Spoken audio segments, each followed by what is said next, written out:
Order. Calling to order the May 5th, 2026 Planning and Oversight Committee of the Mental Health Research Recovery Services Board. Roll call, please. Mr. Brown, Present. Mr. Albright, Present. Mr. Arnold, Ms. Banks, Ms. Bell, Ms. Carter, Ms. Crockett, Dr. Elhai, Ms. Friedman, here, Reverend Gordon, Here. Ms. Harding, here, Ms. Howe, here, Mr. Lambert, Ms. Mendoza Locke, here, Mr. Orelli, Here. Ms. Rodriguez, Mr. Salas, Here. Major White, here. Thank you. All righty. Recognition of visitors. Look at your neighborhood property. Jason, I like math. Stefan Galloway, board staff. Jennifer Pierce, board staff. Amy Cartmeyer, board staff. Shannon Hedge, board staff. Tina Mason, board staff. Janice Edwards, New Concepts. Shannon Carter, New Concepts board president. Welcome. Right, I'm hoping everyone has had a chance to review the minutes for the April 7th meeting. Is there a motion? Second? Second. Any questions on it? Those in favor? Aye. Opposed? Any abstentions? Motion passes. All right, let's get into the agenda. Treasurer's report. Jenny? Okay, we're looking at the month of March. And as you're looking at your packets, you can ignore page 8 for right now. And I'm gonna go to page 10. That is the revenue and expenditures for March. So as I mentioned last month, we received our levy funds in March. And it's approximately $350,000 over budget for our fiscal year. So that's fantastic. In the federal revenue, we are under budget by about $600,000, and that is mostly related to the SOS 4.0 year 2 funds that I've been telling you about. Some of it is timing, some of it is true underspending. So I expect that to improve a little by the end of the fiscal year, but I expect it to still be underspent. And then in the expenditures section, you'll notice in the grant-funded program expenses about $3 million for March because we had our March grant payments go out. And then as I've been saying, purchase of service is significantly underspent. It's only at about 45% of budget at this point. So because we received our levy funds in March, and it was partially offset by grant-funded programs, we had an increase in net assets of around 8.6 million. Then I'm gonna skip back to page 9. So the balance sheet is pretty straightforward for March. It's pretty much just what I explained. In cash, we got the levy funds. It's the other way around on ours, so 9 is the, page 10 is the, Okay, I'm sorry. so we'll just Here, make sure that. balance sheet is where I am. Okay. This one's called balance sheet. Okay. So, like I said, cash is, we got the levy funds of 12 million, and then it was partially offset by grant payments of about 3 million.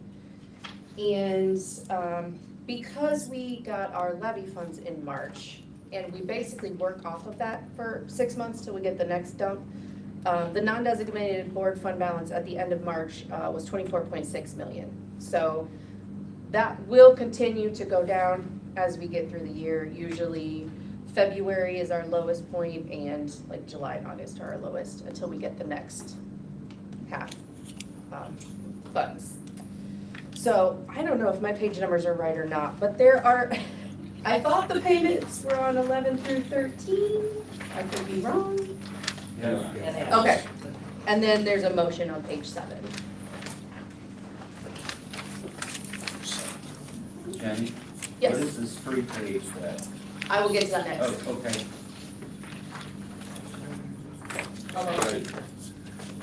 I'll second. Second, Second. those in favor?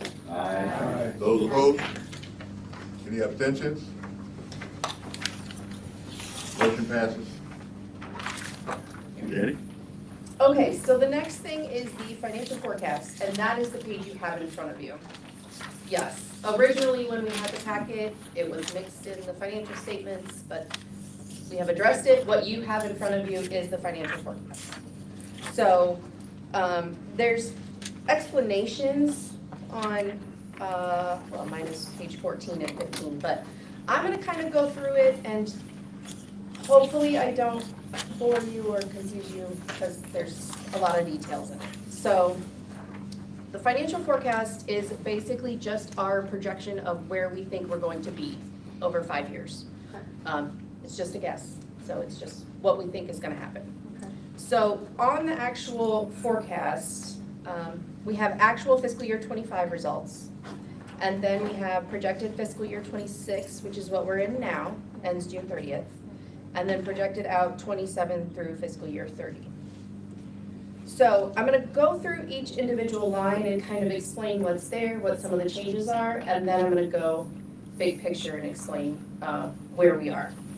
So in the federal and state pass-through line, you see significant decrease into fiscal year 26, mostly because we're just getting less coming for us. That has nothing to do with us, we haven't done anything different. The state is just passing less through us than they have in the past. On the federal grants line, so you see in fiscal year 25, it's at 5.4 million. This fiscal year, we're expecting 3.4, and then in 27, 1.6 million. So portion of this is the SOS funds that are gonna be ending in September. We don't know any continuation beyond this point, so it's only 3 months of fiscal year 27. And part of it is factored in 25% reduction in block grant funding. Again, we don't know, that's something we've heard, so we are accounting for it in the forecast. State funds are relatively consistent. In fiscal year 26, we had a lot of carryover that wasn't necessarily expected, so that's why that had a slight bump. Local levy funds, when you look at fiscal year 25, that was only part of the year of our increased levy funds. Fiscal year 26 is the full amount, including that additional 350,000 I just mentioned. And then in fiscal year 27 through 30, that was the auditor's office initial estimate. When we went for the levy, that was their initial estimate of what the funds would be. In other income, so you see 8.4 million in fiscal year 25, 1.4 this current year, and then it goes down from there.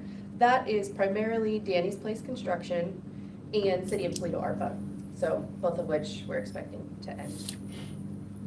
So then when you look down in the expenses section, pass-through is the same as I mentioned above.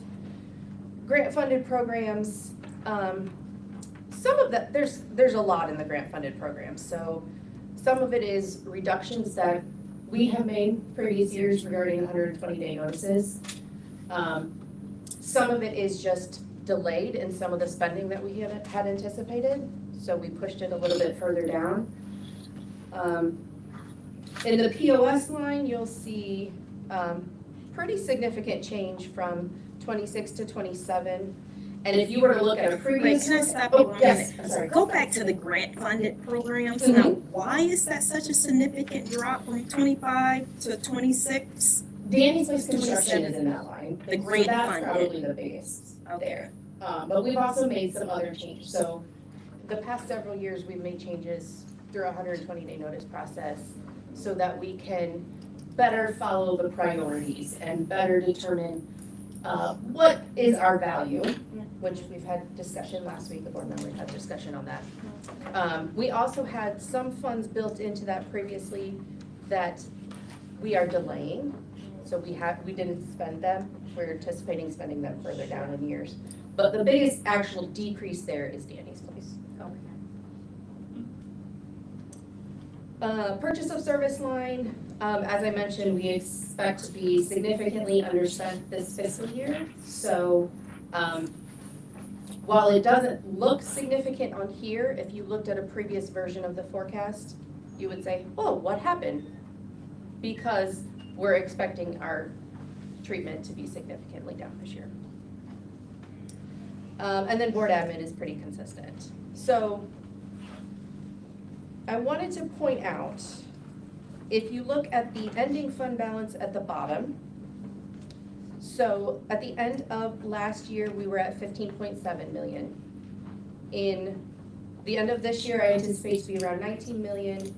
And then if you look all the way over to the right at fiscal year 30, we're expected to be about 19.7 million. So you guys might remember from many previous conversations we've had that our goals were to balance the budget and not be forced into asking for additional funds in fiscal year 28 levy. So we think we did a pretty good job of that up to this point.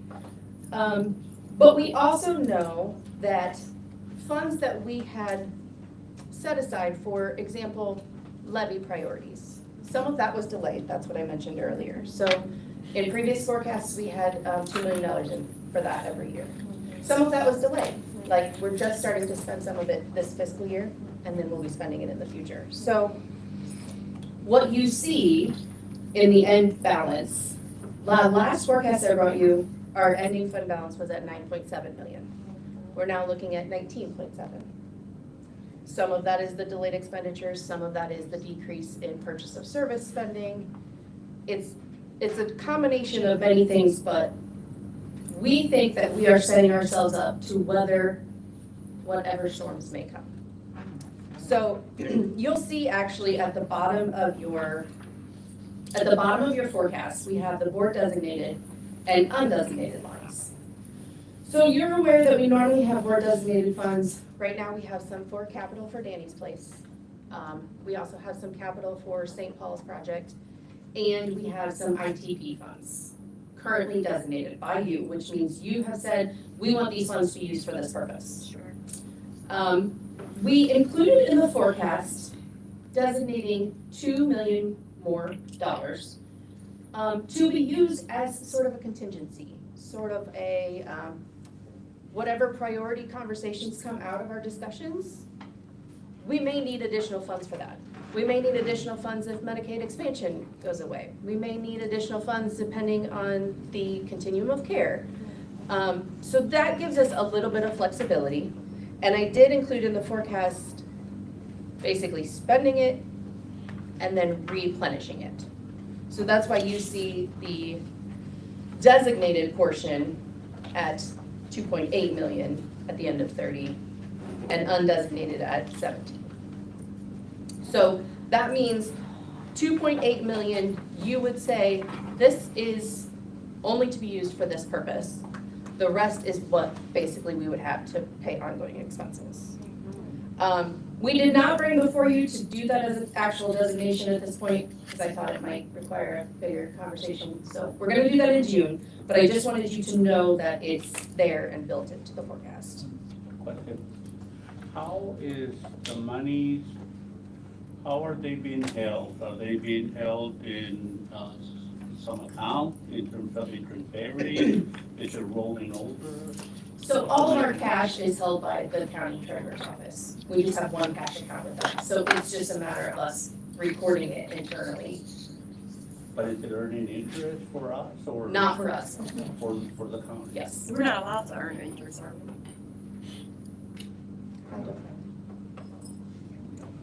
My guess is we are. You are? We are? But the county holds the funds, so whatever interest that. State law allows for the county to keep the interest.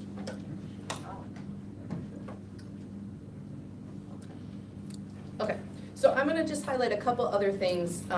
If you look at the words, you can see the continuing operations support for Danny's Place is forecast at 700,000 this fiscal year. What page are you on? 14. And then 900,000 next year and $1 million throughout the rest of the forecast period. You remember discussion last month about the Mission Point Collaborative Housing Project? And there was discussion about that 750,000, do we have it in the forecast? So it was in the forecast. I basically moved it from the line for levy priorities jail to Mission Point for this fiscal year 26. And then going forward, starting in fiscal year 27, we have behavioral health services in the Lucas County Correction Center at 750,000. And then I also wanted to note in the board admin section, we've been talking about information transformation project, the ITP project for many, many years. The next phase, we're getting ready to get into and do an RFP and that discussion. So there is 750,000 next year and then 250,000 a year after that. So I gave you a lot of information. Main thing is, I've been doom and gloom with this for a while, but we've made good choices. Things have worked out differently than we expected, and we are trying to set ourselves up to be able to weather what comes. So I can answer any other questions anybody has. Yes? I have a question. Speaking of weathering, when I see this ending fund balance of 19.7 in year 30, how much do we need to keep our system afloat if everything was to shut down tomorrow? I mean, how much? More than that. See, And we could do it. the reason why I wanted to bring that up is because I think people see that dollar amount and they're like, well, why are we shutting that down? But we need to keep the system afloat at the same time. And it's way beyond that 19,000. So the immediate concerns are the transition of the HUD continuum of care and what happens with the folks that might be displaced who are currently in permanent supportive housing, but because of the federal new HUD guidelines will be displaced. Most, if not all of them, are gonna have mental health diagnoses. The other concern is, and I've said this before with Medicaid expansion, Yeah. if Medicaid expansion goes away in Ohio, which every day it looks a little bit more likely. As you recall, the federal match for Medicaid expansion is currently at 90%. They're in the last state biennium budget, there was passed essentially a dead man switch that if the federal FMAP drops below 90%, Medicaid expansion is automatically eliminated. If you go back and you look at the president's budget that was just released not too long ago, there are substantial cuts to Health and Human Services, which would essentially assure that that FMAP, federal match requirement for Medicaid expansion would be reduced.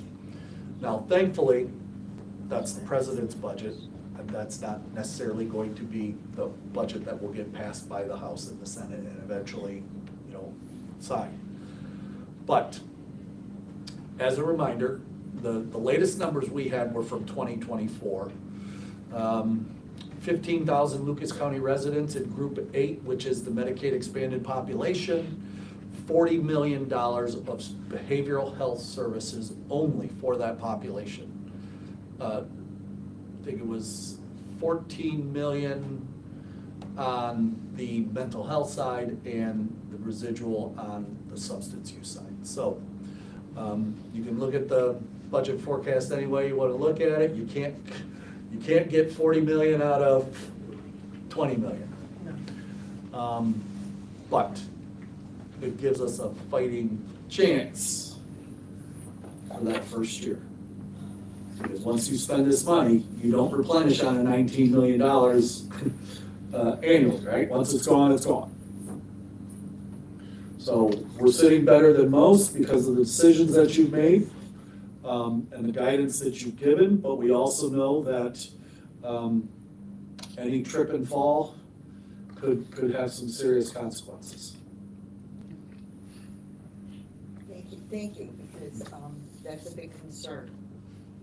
I'm sure for everybody on the board. You know, all of our trustees are looking at that going, is that enough? And like you said, there's no way we could ever put it on. And the value of what we talked about with Dr. Gillette last Tuesday plays into this entire conversation, because it'll give us the roadmap for how we respond. Yep. Yeah, going back up to the top, I have a question about the pass-throughs, the reduction. Do we know how much, if any, of that money went straight to providers? In other words, it's still in the community, it just didn't get passed through us, or is it completely stopped? I'm looking at my stat. I'm gonna say most of it went directly to the providers. Yes, they're nodding, yes. Okay. They had those conversations with the Yeah. providers. Thanks. And just as also as a reminder, we still don't have the numbers for fiscal year 27 from our state allocation. Okay, that was information only, so we are good to move to the next.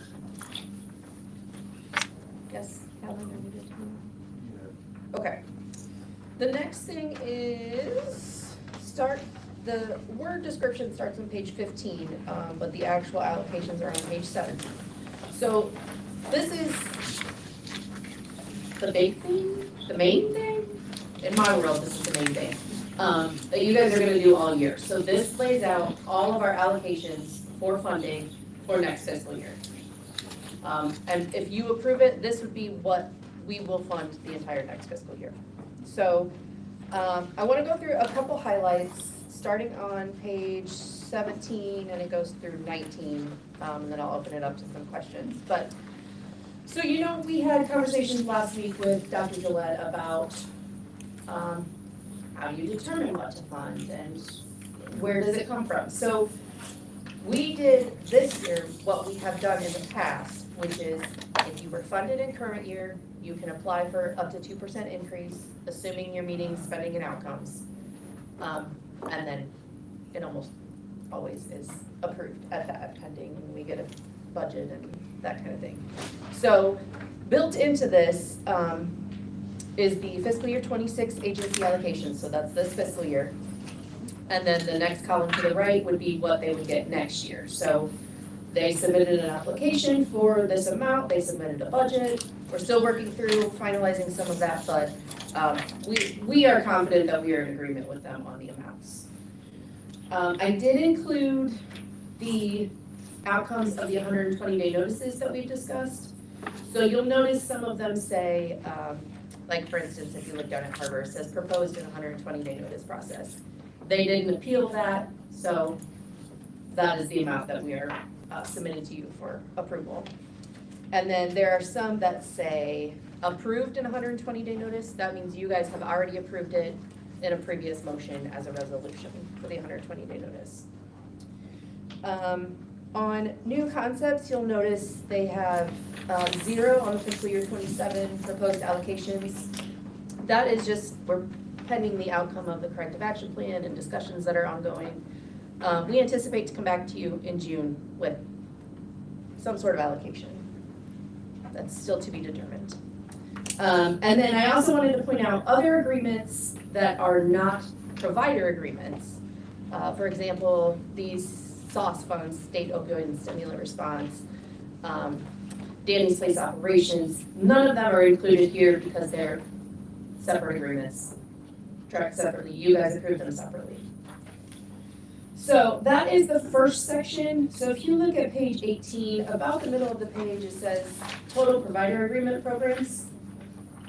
So you'll notice there a slight decrease from fiscal year 26.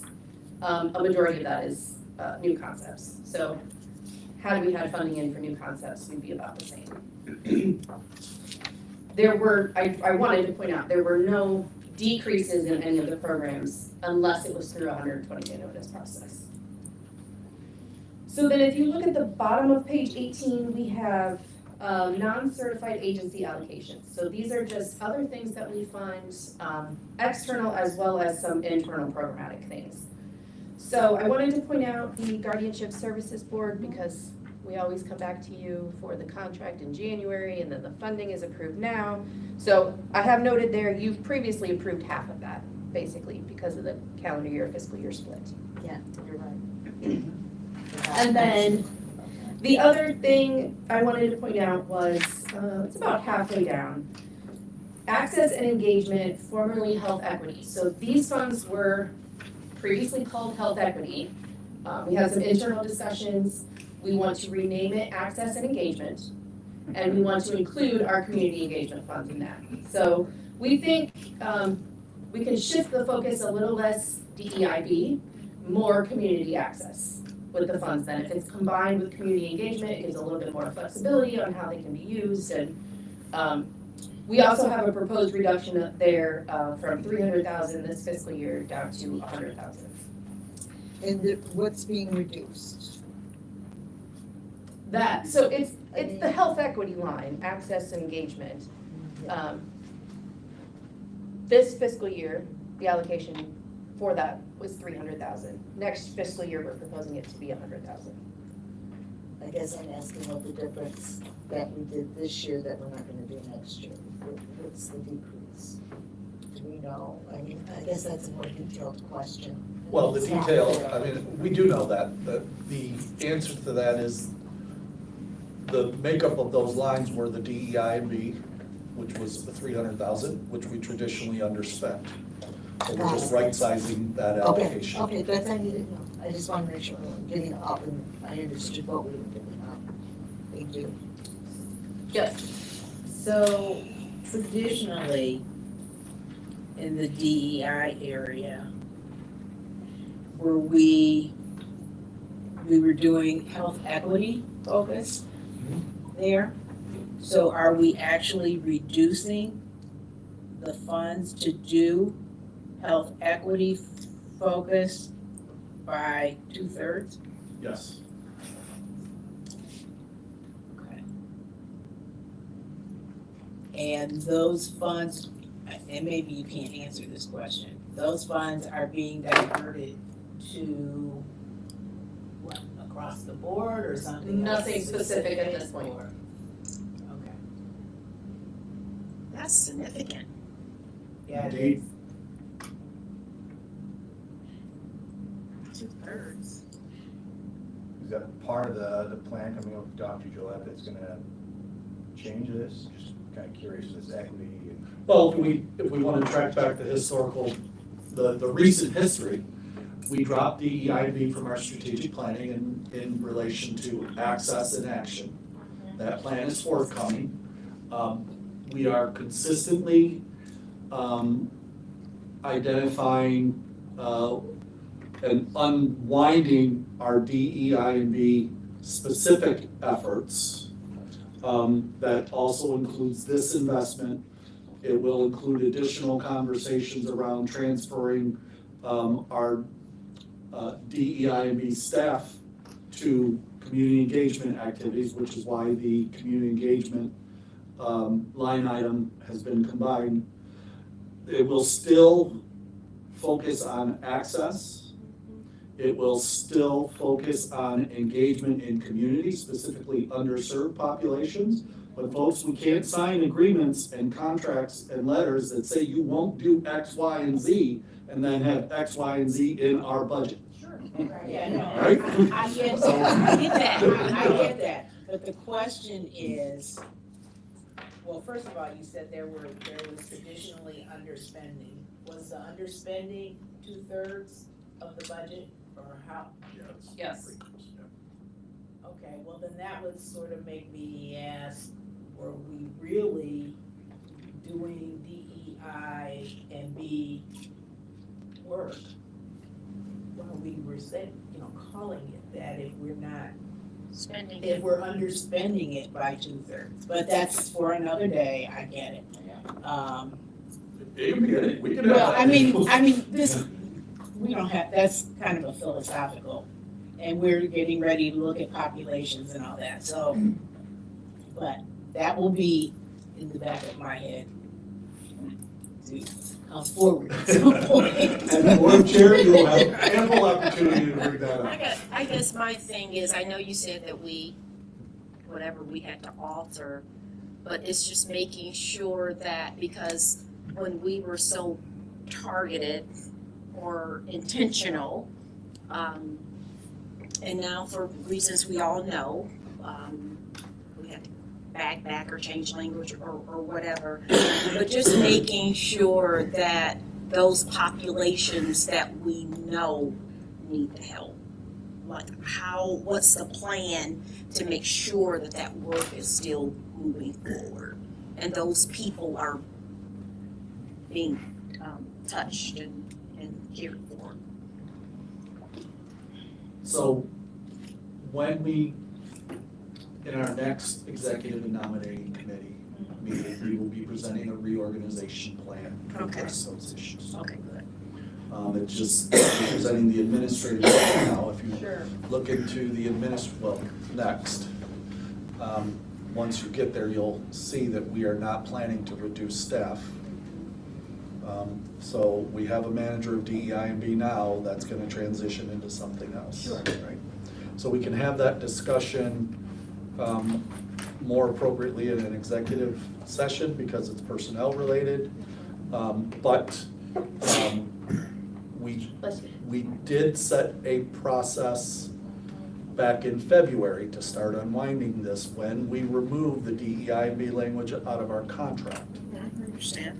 And so we're following through with each of these things as we find it. That doesn't necessarily mean that we won't actually beef up our engagement of those populations, right? But the language is going to be different. The specific programming intent will be different. The responsibilities will be more evenly distributed across staff as well. And the language that we use has already been taken out of our, not only our contract, but our policies and procedures. Sure. So, this, I guess, after all of those conversations and actions that have already occurred, it shouldn't be a surprise to you that we've reduced the allocation to DEI&B specific programs. No, it's not, and I think we're all fully aware of that it had to be done. We know, but, we want to do the work that we've been charged to do. And we're just, I guess, just asking questions as to how we're going to do that, that's all. Well, and admittedly, admittedly, it's one thing to set a course in there, it's another thing to actually see that paper and go, Yeah. And I guess I just wanted clarity around, while we are going to be looking at targeted population and services, that this does not automatically signal that we're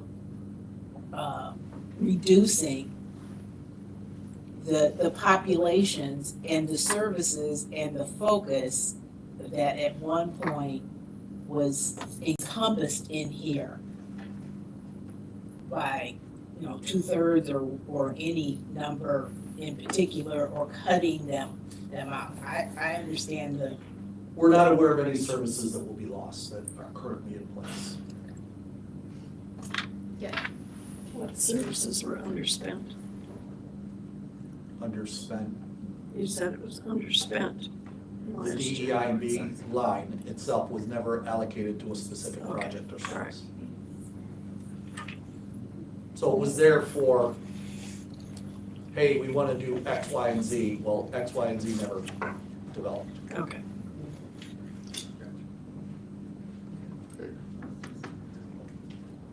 I think we have two motions separate. Oh, I'm not quite done. Okay. Should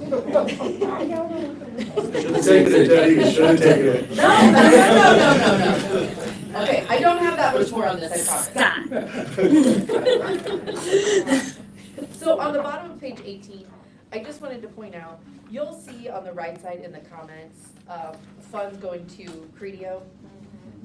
So in our policy, if we're going to spend more than $25,000 on any one thing, it has to be either specifically spelled out here, or we have to take it to you as a separate motion to contract with them. So I just wanted to point out that that is there, and there are also some additional amounts to Credio in our administrative budget. So Credio's total contract will be $109,300, but it's spread across different places. So I wanted to be very transparent that it's not, that it is going to be one contract, various things. What is it, like sorting?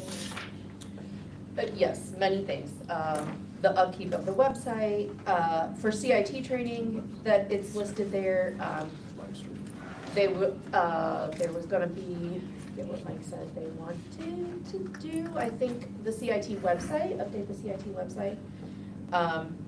In communications and advertising, that is mostly, helping with the website and helping with some of that stuff.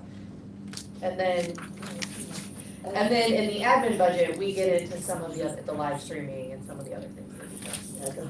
The live You streaming, wanted to chime I'm in on that? assuming is, most of that is a live streaming. Live streaming is actually on its own separate line in the admin budget, but Right, we'll get to that next. the 109. No, it's probably a quarter of it. So I wanted to be very transparent with that, and then on page 19, there's a section that's information only, and those are pass-throughs. So we have listed in there what the current amounts are, but again, we don't know what fiscal year 27 is, but per our policy, we're required to just let you know of the pass-throughs. You don't actually have to approve them, so there's nothing to approve there. So we do have two motions on this, one of them for task, one of them for everything else, due to needing them to be separate. Thank you. And I just wanted to point out, so the total of all of this that you're going to be approving is just over $20 million. The total expenses in our forecast are $30 million. So this is a very significant approval process that you're gonna do. It's literally 2/3 of what we're gonna spend next year. So if you have any questions or concerns, I'm happy to answer them. Okay, we have two motions. We're gonna take them, obviously, take them separately. So again, the first motion is three. No, you don't. Thank you. What's the first one? I'll motion the allocation to First task. motion, allocation, task, correct. I so move. Second. Any further questions on that motion? Those in favor? Aye. Those opposed? Any abstentions? All right, motion passed. All right, on the second motion, for the $20,418,196. Motion. Second, Second. any further questions on that? Those in favor? Aye. Opposition? Abstentions? Motion passes. All righty. Thank you. Moving right along to our next item, we have Elijah, neighborhood properties. No, sorry. Administrative budget. Administrative budget, correct. The proposed administrative budget for fiscal year 27 is on page 21. So you'll see our current budget, what we spent year-to-date through March, and then the red column is what we're proposing for fiscal year 27.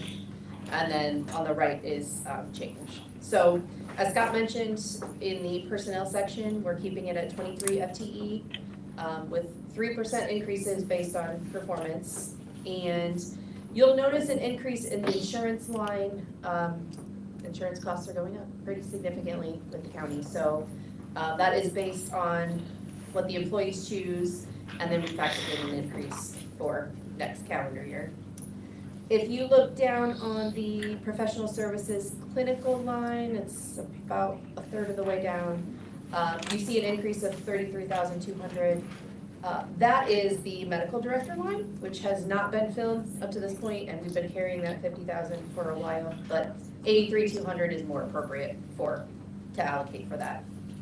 A couple lines down, if you look at electronic data interchange, that is where Streamline, the claims processing system, lives. And the decrease there is mostly because in our current fiscal year 26, we had implementation costs included that we won't have going forward.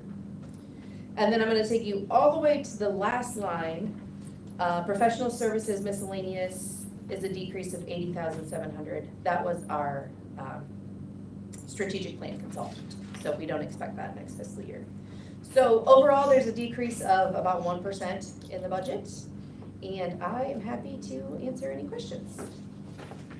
That's that little guy that came here last week, that's how much you paid? Oh, no, that was the strategic plan in December. Oh, okay. Posted in December.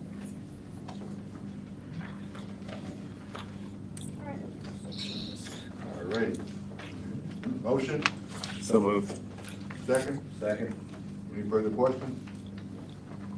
Those in favor? Aye. Against? Any abstentions? Motion passes. Thank you, Jenny. All righty, now we can go to neighborhood property. Elijah. All right. Thank you, Jenny. If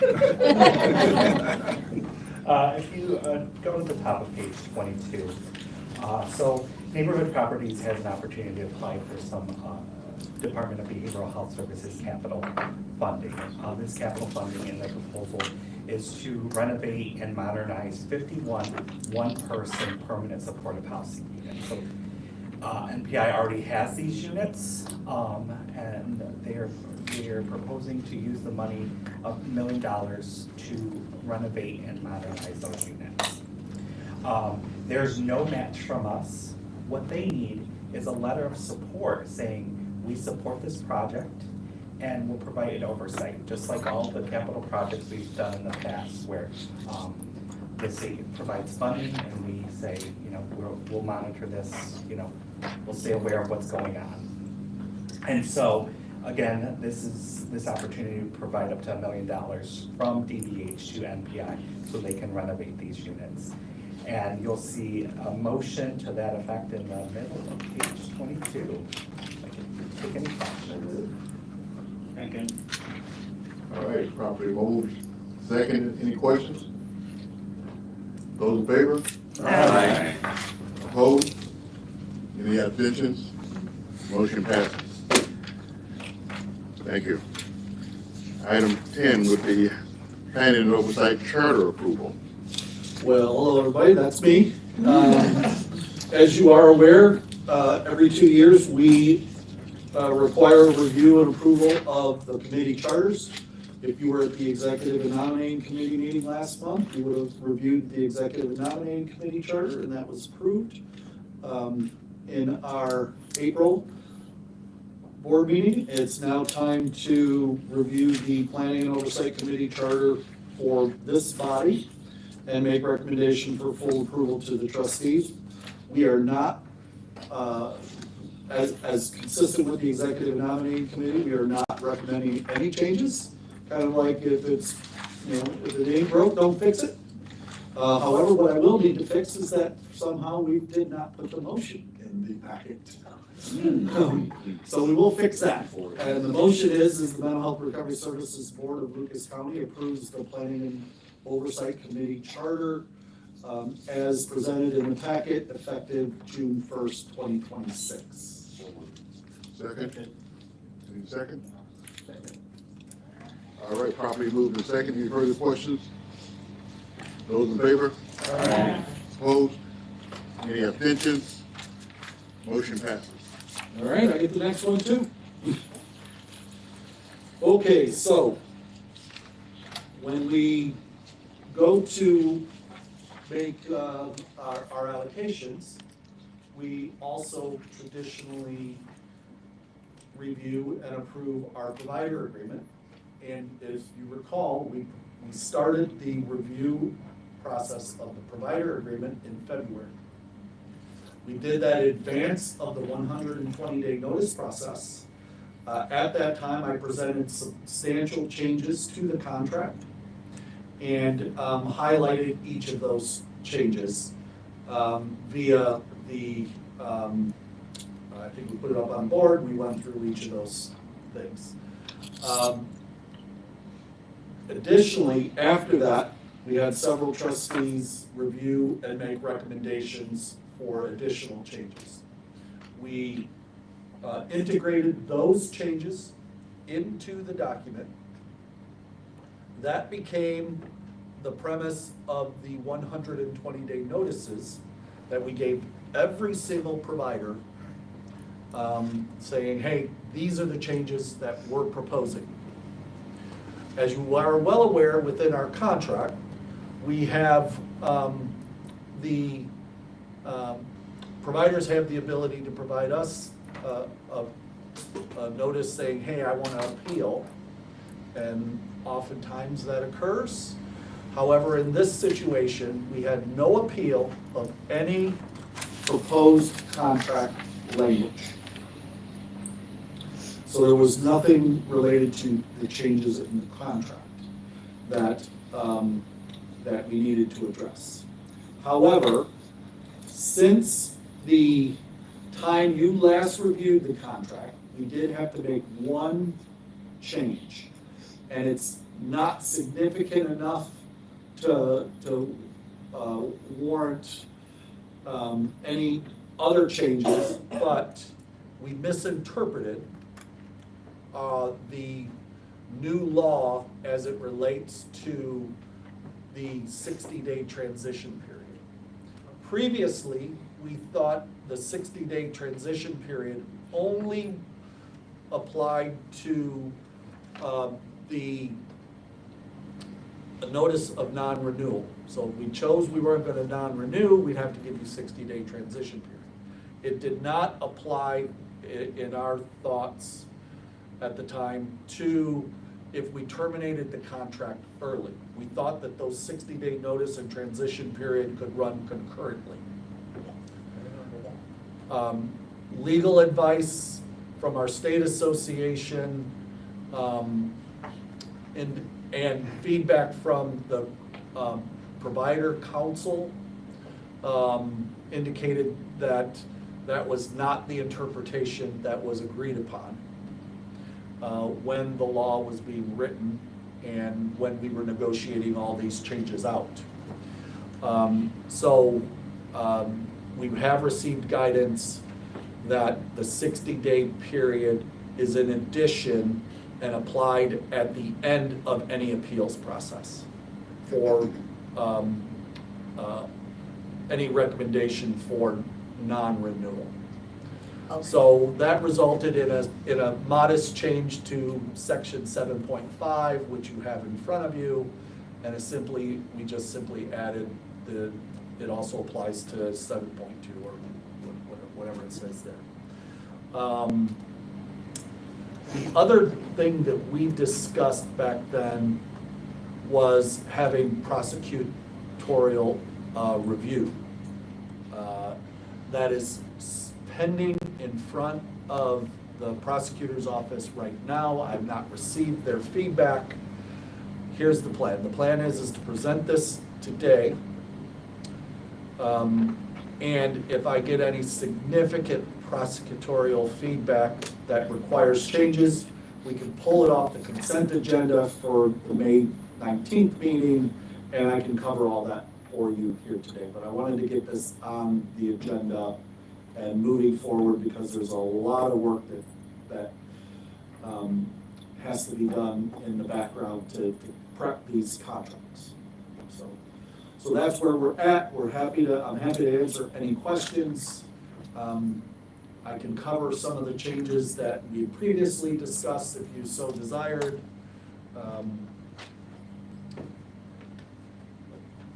So maybe it's just,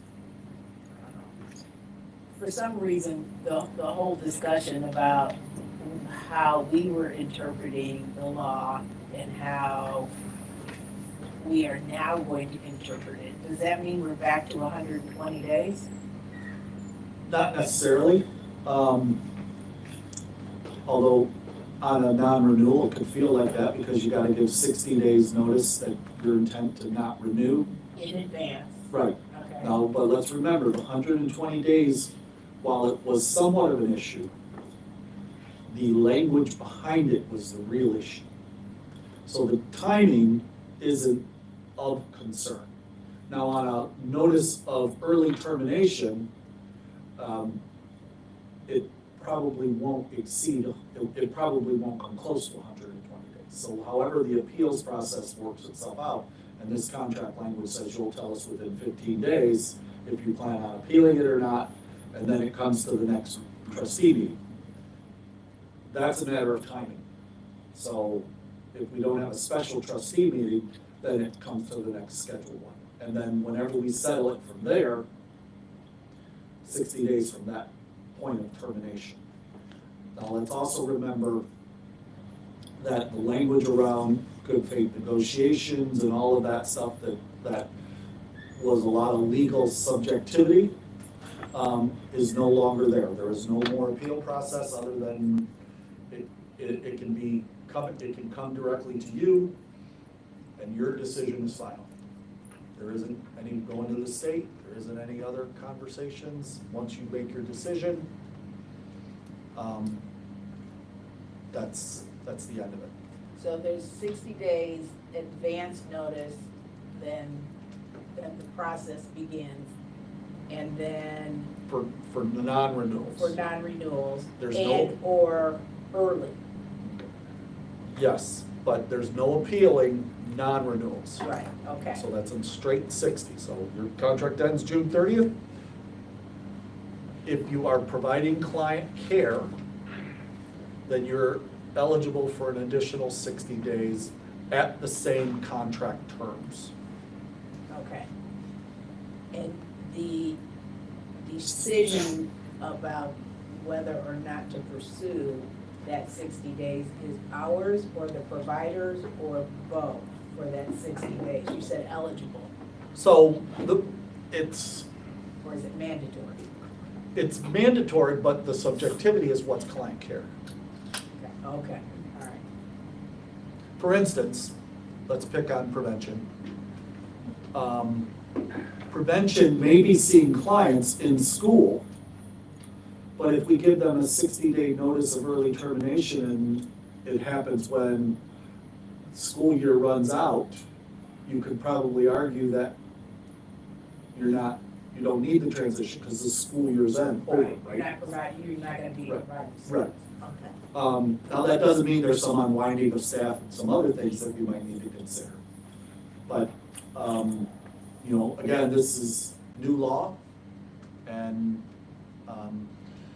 we are following the lead of our state association, and we are having communication with the provider association as well to make sure that we're all on the same page with these things. Yes, ma'am.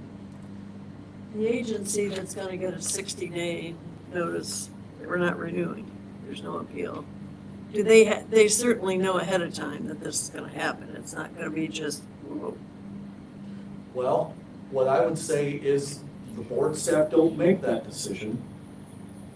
We make a recommendation to you, and what I would be telling the agencies, like we always do, is we'll be making a recommendation to the board trustees not to renew your contract. And actually, I think it's the flip side, it's our intent to renew. So we don't even have to address the non-renewal. So they can address the issue with board staff prior to that. Yes, and if we're doing our jobs, we should have been already on that if it's a relation to prevention, or I'm sorry, if it's related to underperformance or non-reporting or things of that nature.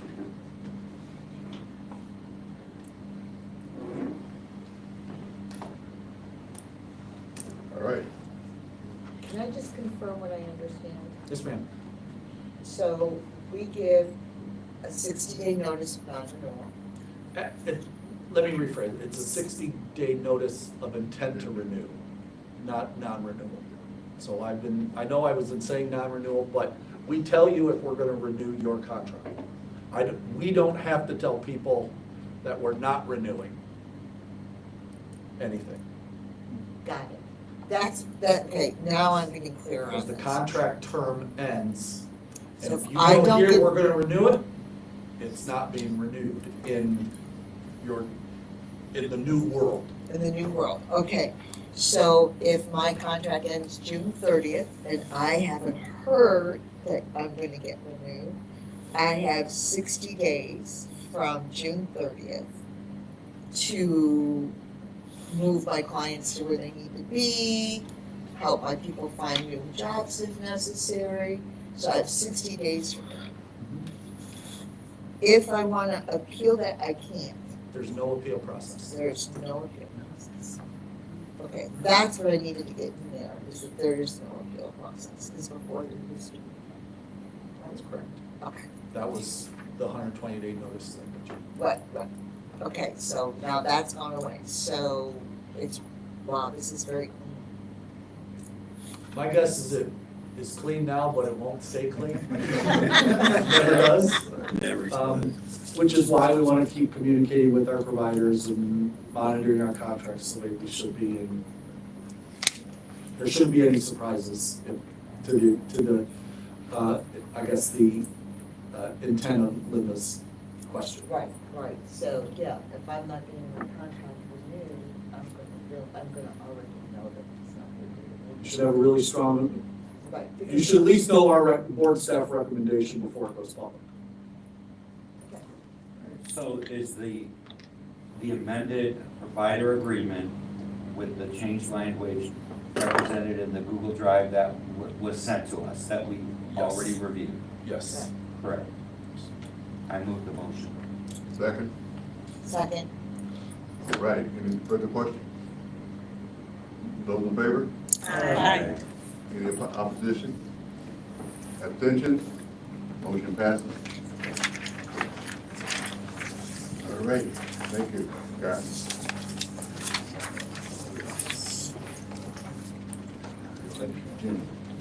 Jenny? Subsidy schedule. Okay, so the subsidy schedule I'm gonna talk about is on page 25. Basically, the subsidy schedule is an attachment to our provider agreement, and it lays out specific services. The codes are listed there on page 25. And then, like at the top of that file, or the top of that page, you can see, so based on HHS poverty guidelines, for example, if you're a family size of 1 and your monthly income is from 0 to 2,514, you would have $0 copay, client fee. That means the same thing. There are no changes to this proposed other than updating the poverty guidelines for 2026.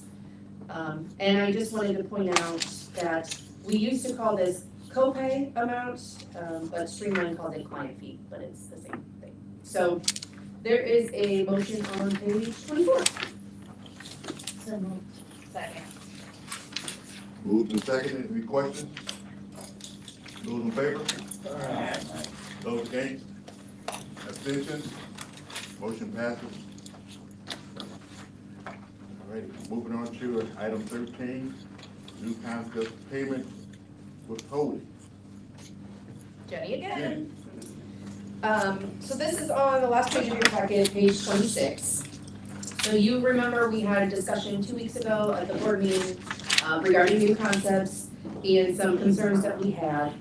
I want to remind you of the process that's laid out in our provider agreement. So a letter was sent from Scott to New Concepts saying they had 14 days to submit an acceptable corrective action plan along with proof of payment of their unpaid debt to the city of Toledo. So we did receive a corrective action plan in that time frame. We also received notice from them in the corrective action plan of when it is anticipated to be paid. But since it has not been paid yet, we do have a motion in the middle of the page that just basically says to withhold payments effective immediately until they submit proof of payment of outstanding tax, interest, and penalties. And as noted as part of the provider agreement, they were welcome to attend and have conversation with you. Yes. Wasn't there also conversation about nonprofit status or tax exempt status? Right. Yes. And didn't we also allocate $40,000 to audit? Yes, so that that was different. That was just for an auditor in the board meeting. Yes. This is to withhold their payments. Okay. They're different motions.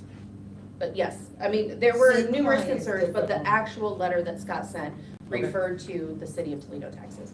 How much is the amount for both withholding? So, let's introduce Ms. Janice Edwards and her board chair, I'm sorry. Shannon Carter. Shannon Carter.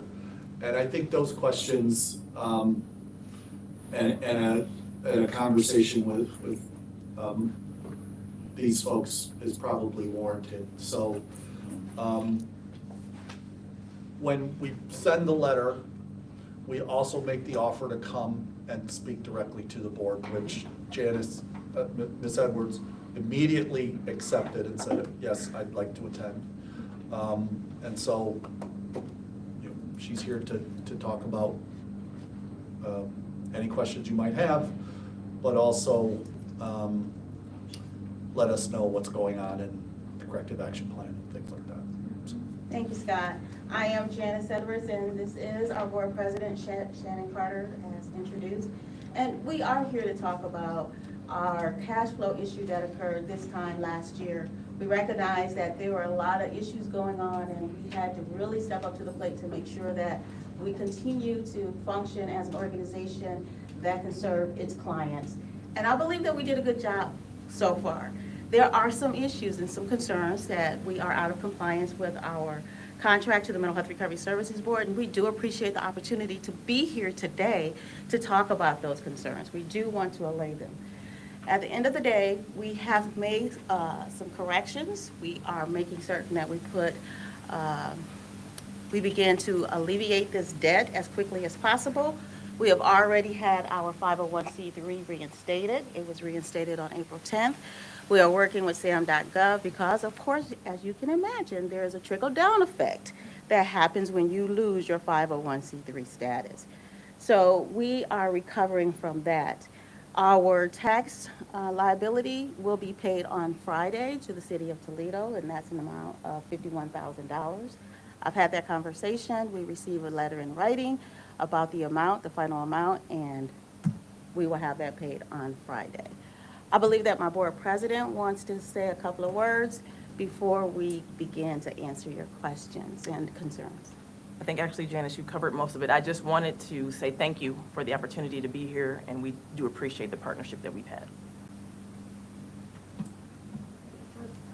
How much is being held?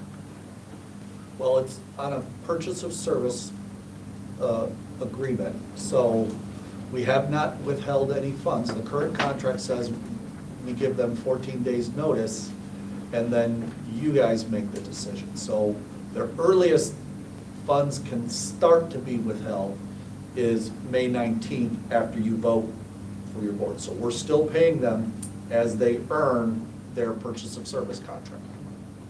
I have a question here. Do you have a reserve balance to cover any gaps here while We do not, and thank you, Mr. Salas, for asking that question. To disrupt cash flow, again, will impede our ability to complete or to channel our way out of this debt. So while you do have the privilege of making that decision, we do want you to know that it will disrupt our cash flow again. This is what happened last year about this time when we were going through this whole transition from one database to another or one billing system to another. Funds were withheld, they weren't made available to us. And no, all the money from the Mental Health Recovery Services Board did not lead to this situation. But we had slow payments from Medicaid and then no payments from the Mental Health Recovery Services Board. And we had to make some critical decisions in order to be sustainable through the fiscal year. I have a question. So if we vote to approve this, it doesn't become effective until we meet in 2 weeks. If the payment is going to be due on Friday, we could approve this and then realign it when we meet again in 2 weeks, providing we approve the payment. Is that correct? That is correct. And the acceptable corrective action plan. Linda? Why did you lose your 501c3? What we found is that our auditor agreed to submit our 990s electronically. I did not exercise due diligence in asking him to prove that he submitted them electronically. And so when he finally gave me the confirmation pages, they reported rejected. So for 3 years, our 990s were rejected by the IRS electronically. However, like I said, we had that reinstated within a 2-week period after finding out or getting our letter from the IRS saying that we have been, the revocation had taken place. We've had it reinstated, and now we're working with SAM.gov to make sure that they have us as legitimately activated. Same question. My other follow-up question is, what internal safety systems have you set up so that this doesn't happen again? Because it's critically fatal. I appreciate you asking that question, Mr. Salas. We put our corrective action plan in place. We are meeting monthly, reviewing our financial statements, looking at our cash flow, because it's not that we can't get the money, that we don't have the receivables or we're not generating the revenue. It's the cash flow issue. The money's coming in slowly, trickling in, and sometimes we don't have enough to pay our bills. So I have to make decisions on what is the priority on paying. And of course, the first priority is making sure that our staff is paid. But we're trying to forecast 90 days in advance what our cash flow would look like. 990, because that Oh, we're not with the same auditor. And so the accountant that we're working with will be submitting our 990s for us. And you're reviewing that as director? Yes, sir. Janice, the 51,000 that you referenced, is that for both judgments in the city of Toledo? Yes.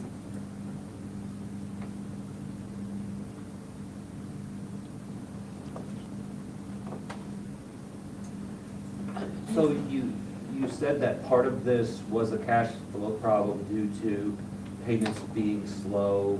Or not received Because at all. of, from us with our change of database? Part of that is Okay. true. And Medicare, Medicaid Medicare, being Medicaid. slow? So, No, not being slow. I went on sick leave. I'm being very transparent here. And during my leave of absence, we did not generate the Medicaid revenue that was available to sustain our budget. We should have been billing between $150,000 to $180,000 a week in Medicaid. There were weeks that we had billables of $40,000, $70,000. And so as a result, we had to tap into our line of credit. And when you get a poor credit rating, your line of credit interest rates begins to balloon. And so now we're paying a whole lot in interest, trying to make sure that we can cover the minimum number of bills necessary to keep our doors open. And then there's slow payment or no payment from the Mental Health Recovery Services Board. so you went on medical leave? Yes, sir. And somebody who was covering for you perhaps didn't generate the kind of billing that you normally would have. So for the board president, what is your action plan in the future if your individual who runs the place has to go on a sick leave to make sure it's monitored? Those conversations have taken place. We need to make sure the proper people who can handle what needs to be done in Janice's absence are there. And the ones who don't need to be are not. I have a follow-up question to that. Are there staff right now that you have to let go or in danger? Because it cascades down. You got unemployment issue, that adds more debt to the whole thing. You might get sued, that has additional legal expenses. Are you in that sort of situation, or? We are not in that situation right now. Individuals who need to be let go will be let go because of the performance and behavioral matters, not because of the agency's cash flow situation.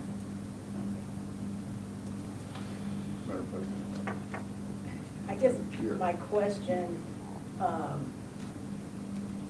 is to board staff.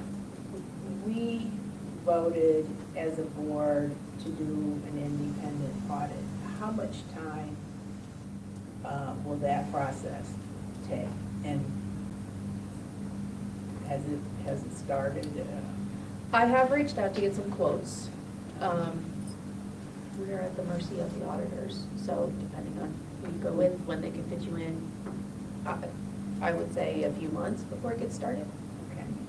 As part of the corrective plan, I guess my question is if there are cash flow issues that created a position where a judgment was obtained and has not been satisfied, and then we've got funds to pay the judgment that we had chosen not to satisfy, is the judgment was sitting out there.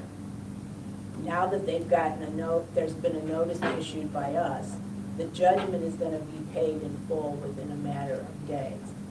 Does the corrective action plan that we're asking for give us insight to where this pool of, this fund of money to pay the outstanding judgment is coming from, so that we know, where the funds are being pulled from and what potential impact that might have otherwise? Thank you, Mrs. Bell. We're not using board funding to pay that outstanding debt. But I also want to share something. We were on track to have that debt paid in full by August of 2025. Again, cash flow was disrupted because we didn't generate all the cash in Medicaid, and the monies coming in from the Mental Health Recovery Services Board were not existent until August of 2025. So after May of 2025, we were unable to continue making payments on that debt. It was on track again to be paid in full August of 2025 until cash flow was disrupted.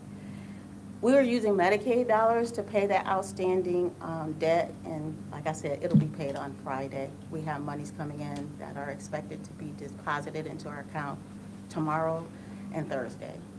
And just as another note, they're on a purchase of service contract. So when they earn the dollars from the Mental Health Recovery Services Board, it's their dollars to use as they see fit. So if they wanted to use that revenue to pay down that debt, they would be able to do that.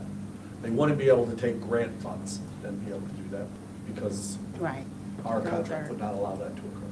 I guess my question is the payment of the 51,000 or whatever the amount is going to create another cash flow crisis because you are coming up with the 51,000 that you were making payments on a year ago?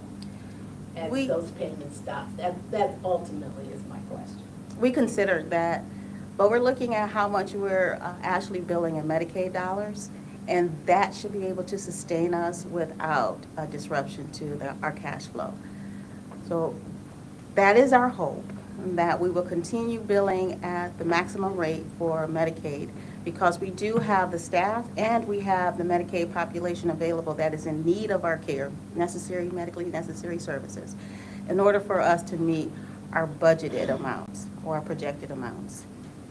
Do you have a plan? It seems like you're on the razor edge of financial income. Do you have a plan to give you a buffer going forward other than just in time building?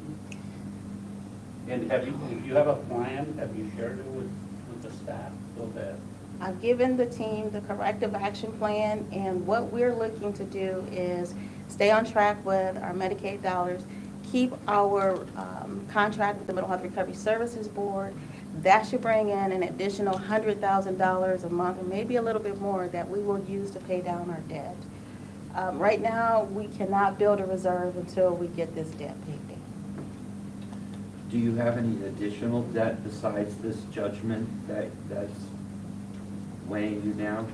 We do have debt totaling, I think, short-term debt. I can't remember if it's $680,000 or I can't remember what I actually put in the corrective action plan.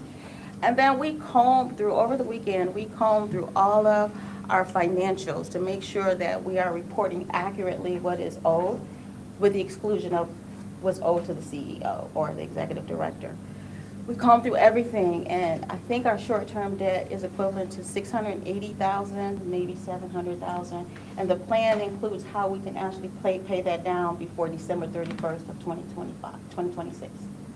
So what percent is that 600,000? Of our budget? Yes. Our budget, we have a $9 million budget. So I can't do the calculations. I might get you, Jenny. It's less than 10%. It's less than 10% of our overall budget. I have a question for the board chair. The role of the board is to approve financials and to keep their eye on the financials. They have a fiduciary responsibility to that. This didn't come out of nowhere. And I'm looking at this and saying, what did the board, did they not know this was coming? I mean, what was going on at the board level in terms of reviewing, and I don't know how often we meet, but reviewing the financials and seeing that the agency itself is in. Well, the main issue came with that slow cash flow coming in. So there was nothing major we could do in that moment. You talk about fundraising, you talk about, you need cash flow to do that. But I'm just wondering, do you receive a report regarding Yes. your cash flow and forecasting and? I guess I'm saying. Now, those are some changes that have been made as far as forecasting. Okay, so you weren't receiving, the board was not receiving a forecasting report, like said, okay, 6 months from now, a year from now. Correct. They were receiving the monthly financials, so they could see what receivables, they could see what revenue was being generated, but we did not do a forecasting cash flow report, in all honesty. We recognize now that in hindsight, that was a mistake. And so we have put measures in place to ensure that that kind of information is shared on a monthly basis with our entire board. You have a board treasurer? We do. Jovita could not be here today. She has class. So, the prior experiences that I've had with this, with other boards or agencies, it's usually like every month or every 2 weeks. Do you have that sort of plan, or are you waiting for every board meeting? No, right now it'll be every month that Now we're it's sharing for- information and forecasting our cash flow within a 90-day period. Is it upon payment?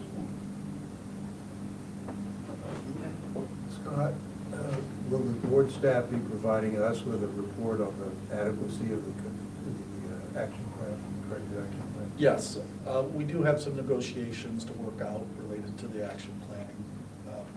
And the indications are it's sufficient. Yeah. But we do need to have some additional conversations regarding audit, what that looks like, things of that nature. Ultimately leading to a recommendation for, or not, for continued funding. Okay, now, my understanding is they've done the plan of action, they've done, everything except pay the taxes. And that is gonna be done Friday, right? So then they would have done everything they were supposed to do Friday? I believe the term says acceptable, Acceptable. right? And so those are the conversations that we need to have with new concepts related to what does X mean, what does Y mean? Yes, at its face value, it looks acceptable. Okay. We also need to have a conversation about the independent audit that you guys approved. And what does that look like, given it's so close to the end of the fiscal year? And so Ms. Edwards and I have had an initial conversation in a meeting between the two of us, and we still need to have some additional conversations before we're comfortable saying it's acceptable or not acceptable. So as a practical matter, I think the question is, what would this really mean in terms of a time delay in payment? Since today is Tuesday, they're talking about paying on on Friday, and you're still in the process. So That's what I'm asking. So practically speaking, no withholdings would occur until final approval by the board on May 19th. Right. By then, we can have all that stuff cleared on it. Okay, so if this is cleared up by then, it will be removed from the consent agreement. Consent agenda, And we'll and- talk about what progress has been made in the 2-week time period. I have a question. Is your caseload enough that you think that you will have enough cases to bill? Yes, ma'am. Yes, Mrs. Because I know Howell. that you're one of the few agencies that provides services in the evening. And Are weekends. you advertising that enough to get, you have a full caseload? We have over 800 clients who are Medicaid eligible, and I think close to 200 to 300, between 200 and 300 clients who are board eligible. And so that's ample to meet our budgetary needs. So I'm confused about the effect of the audit, since it's gonna come a month or two or more after we go through this process. You could have, well, I won't be on the board, but the board will have to look at that, right? So you have two different situations that are occurring right here. First, we have the immediate contractual issues around the payment of taxes, which is generating this conversation, right? And then we have a secondary discussion of viability of the organization moving forward, which is what the independent audit will tell us. Ms. Edwards has presented a plan as to how she believes and her board believes that lack of a better term, right the ship. We need the independent audit to tell us and confirm just how concerned we should be.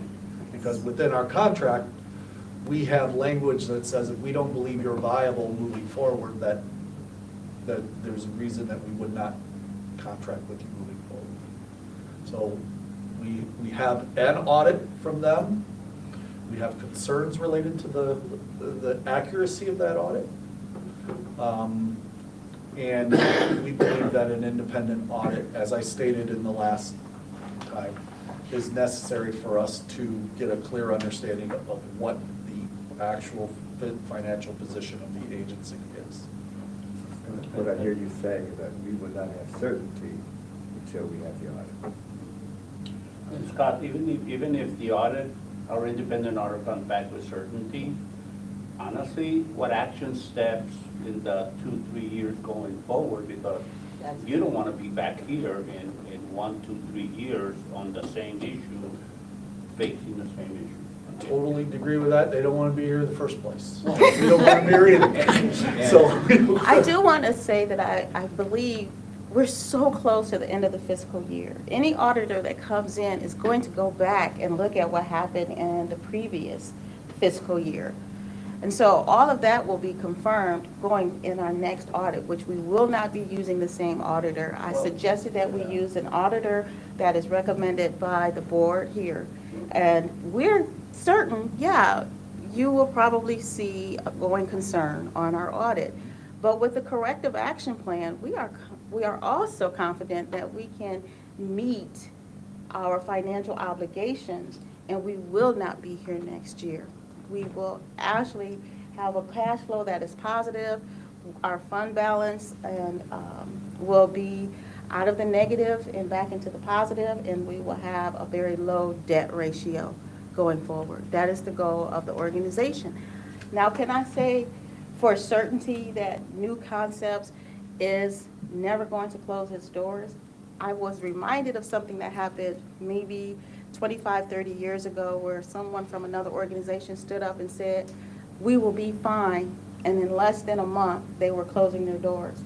That is not our end goal here. Our goal is to make sure that we are a viable, sustainable organization in this community, and we're working with a plan that can secure that. So we're having this audit done, right? And it's going to help us decide whether or not this organization is viable, correct?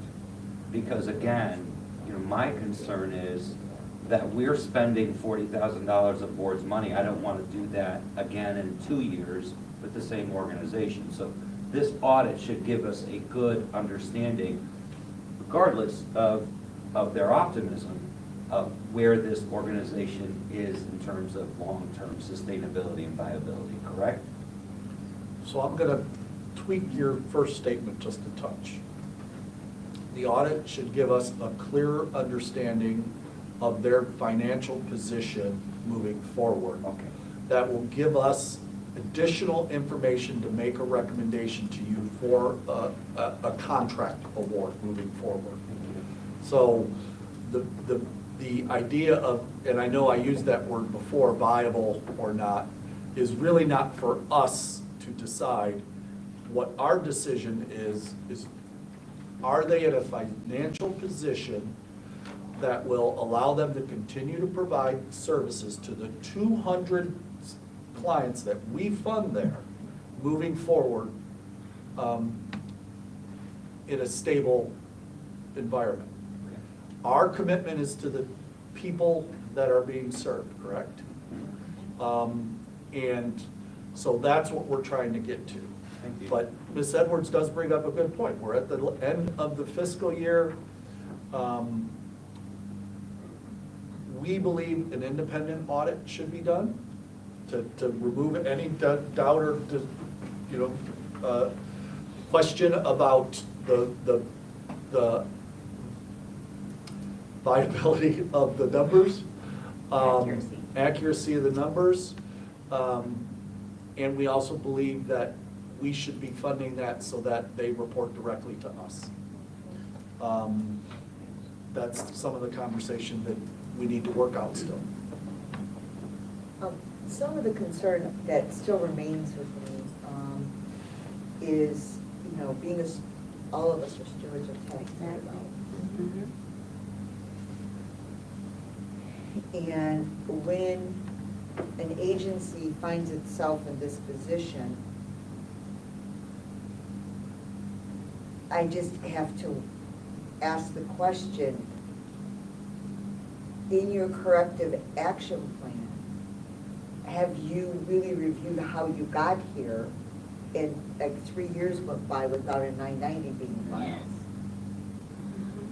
Being a former development director myself, and having to file that 990 myself, signing off on it saying, yes, these fundraising, this is how it happened, da da da da.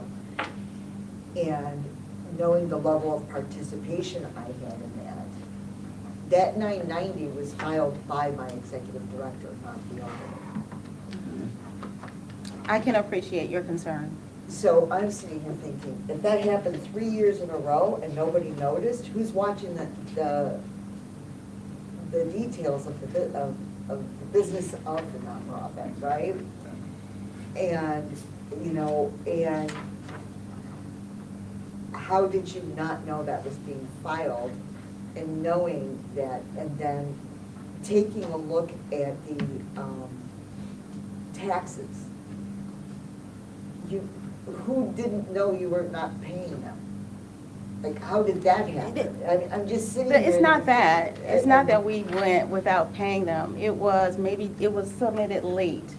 There are penalties and interests for those types of things that occur that you're not even well aware of. When something is sent late, you are automatically penalized for it.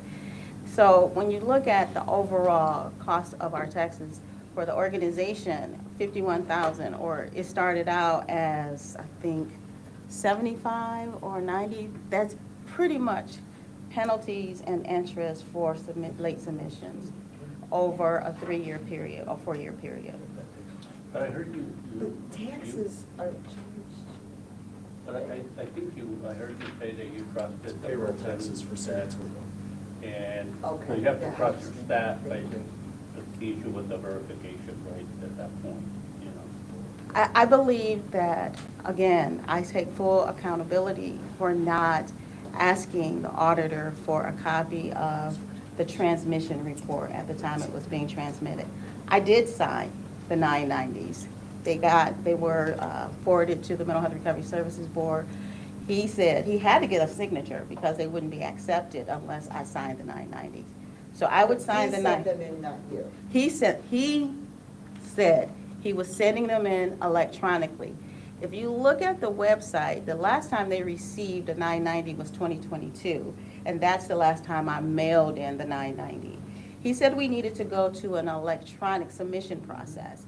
And he would do that for us. As long as I signed the 990, he had the copy, we were good to go. He was sending them or trying to submit them electronically. I never asked for a confirmation page until I got the letter from the IRS stating that we had lost our 501c3 status. That's when I asked for copies of the confirmation pages, because I just couldn't believe that we hadn't submitted them. And when I talked to the representative from the IRS, she said, as long as you send me documentation that you sent them, everything will be well. I couldn't send the documentation because it wasn't well, because every last one was rejected. And he failed to look at them. I failed to ask for copies of them.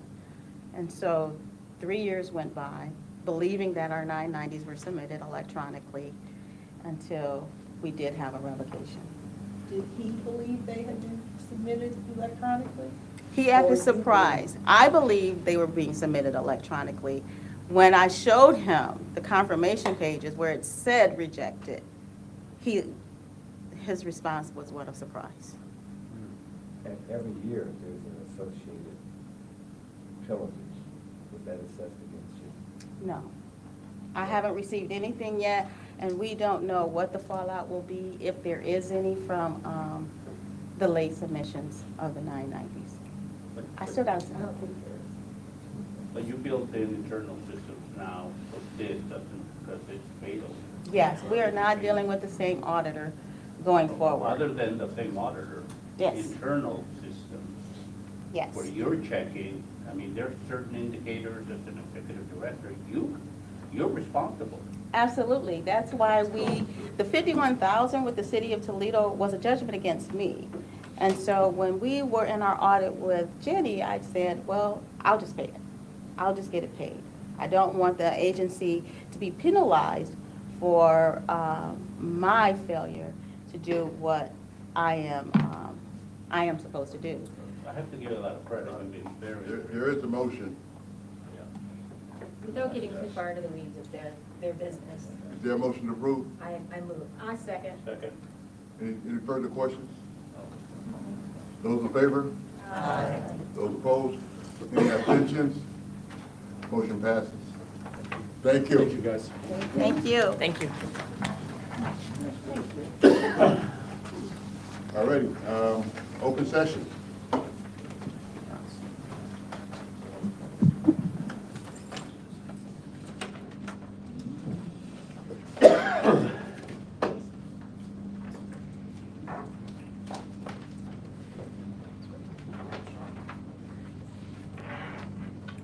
There's a lot going on in Government Center, but I will be brief.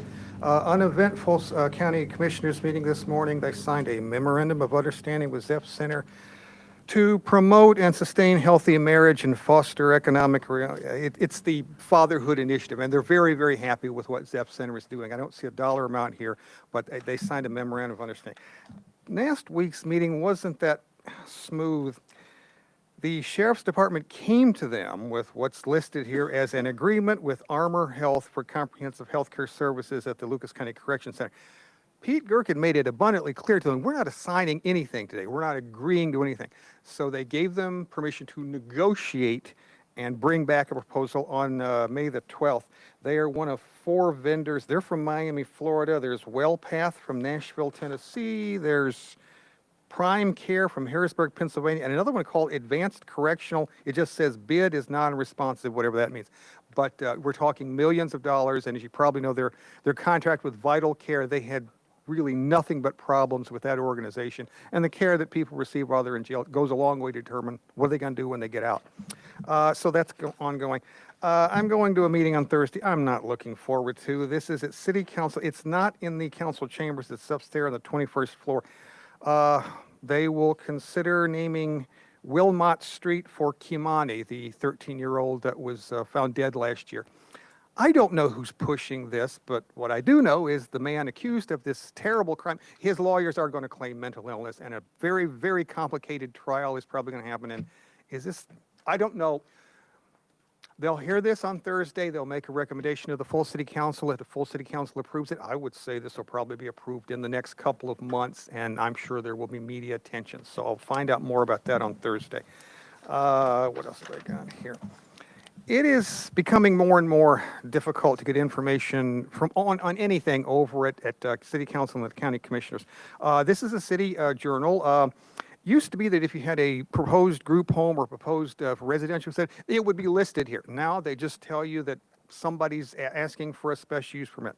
That's the case with 802 Nebraska. All I can tell you is that it's going to be a Class 2 residential facility, and it will be licensed by the Ohio Department of Mental Health and Recovery Services. Other than that, I don't know anything. How many beds, what treatment, target population, nothing. Used to be, it wasn't like that. So in terms of the legal notices in the Toledo Blade, in terms of the agendas that are posted over at Government Center, in terms of the staff recommendations from the plan, it's getting harder and harder and harder to find out anything. What you do find in the staff recommendations is, does this comply with the Toledo Forward Land Use Plan? Lots and lots of stuff about that. But as if to illustrate my point, you may recall that a couple of months ago, Sheetz gas station wants to put a gas station at Monroe and Nantucket, and it was a 2-2 tie, and they sent it to City Council as disapproved, and the law department says you can't do that. Go back and do it all over again. So they reprinted everything that was in the May packet. And I'm looking at parcel history. I'm looking at information on the application, information on the engineer. I'm looking at site description, really good stuff about what's to the north, south, east, and west, and the parcels and how there's good stuff.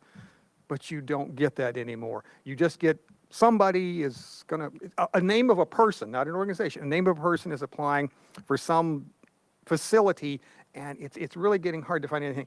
And all you get is this vague information. I'll give you a darn good example of vague information. I'm sure that I'm mispronouncing this. The mosque that's over on Bancroft Street, the Toledo Masjid of Al-Islam Mosque. Okay, behind them they have a plot of land. There used to be 2 houses on it. One was torn down in 2017. One was 23. And they want to put a cemetery there. I don't think that's controversial, but there is an alley which, according to this, was the vacation of that alley was approved on October the 12th, 2023 by the Plan Commission, but never by City Council, and it gives no reason. It just says, despite this approval, the alley vacation process has not been finalized by City Council. I don't know why. And I don't know, is that going to have an effect on this? But I am curious why. But it doesn't really tell you anything about that. There are all kinds of cases in here, but it's very sparse information. I mean, you really got to do some detective work to find out these things. And let's be honest, you don't get the screaming masses at City Council anymore. I think the Unison facility over near Doran Reynolds, I think, couple of years ago, maybe 4 people showed up. Prior to that, you'd have to go back pre-pandemic for any group that showed up and really screamed and yelled about a treatment facility or something like that. But it's getting harder and harder to find any information, and that's my editorial opinion. So, thank you. Any further comments? All right, meeting stands adjourned. Thank you all for attending. Thanks, everybody.